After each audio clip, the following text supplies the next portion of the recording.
હાલોલ તાલુકાના વાસેતી ગામમાંથી મહાકાય અજગરનું દિલધડક રેસ્ક્યુ. હાલોલ તાલુકાના વાસેતી ગામની સીમ વિસ્તારમાં રાત્રે 10 વાગ્યાના અરસામાં મહાકાય અજગર દેખાતા ગ્રામજનોમાં થોડા સમય માટે ભયનો માહોલ સર્જાયો હતો.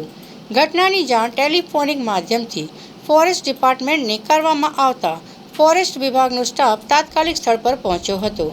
ફોરેસ્ટ ડિપાર્ટમેન્ટ સાથે સિદ્ધાંત જીવદયા ટીમ પણ રેસ્ક્યુ કામગીરીમાં જોડાઈ હતી. ટીમે લગભગ અડધા કલાકની ભારે જહેમત બાદ મહાકાય અજગરનું સફળતાપૂર્વક અને સુરક્ષિત રીતે રેસ્ક્યુ કર્યું હતું.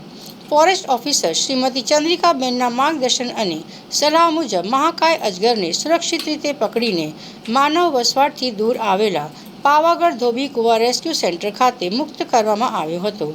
આ સમગ્ર કામગીરી દરમિયાન ફોરેસ્ટ ડિપાર્ટમેન્ટ અને સિદ્ધાંત જીવદયા ટીમની સતર્કતા અને કુશળ કામગીરીને સ્થાનિક લોકોએ બિરદાવી હતી. સાથે જંગલી પ્રાણીઓ દેખાય ત્યારે ગભરાશો નહીં. તેમને કોઈ પણ પ્રકારનું નુકસાન પહોંચાડ્યા વિના તાત્કાલિક ફોરેસ્ટ વિભાગ અથવા રેસ્ક્યુ ટીમને જાણ કરવાની અપીલ પણ કરવામાં આવી છે.